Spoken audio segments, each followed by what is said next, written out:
بسم اللہ الرحمن الرحیم۔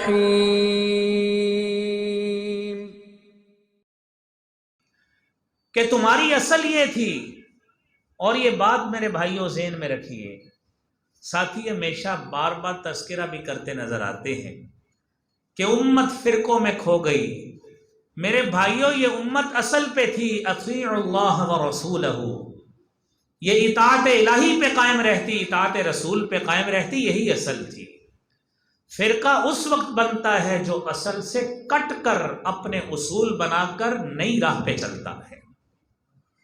آپ تو میرے بھائیوں خوش قسمت ہیں کہ آپ اس فکر کے علم بردار ہیں، آپ اس فکر کو تھامنے والے ہیں، اور آپ اس فکر کے پیروکار بھی ہیں اور اس کے مبلغ بھی ہیں، جس کا اعلان یہ ہے کہ ہمارے دو ہی اصول ہیں، یا اطاعت الہی ہے یا اطاعت رسول صلی اللہ علیہ وسلم۔ لہذا ہم فرقہ نہیں ہیں، ہمارا تعلق تو اصل کے ساتھ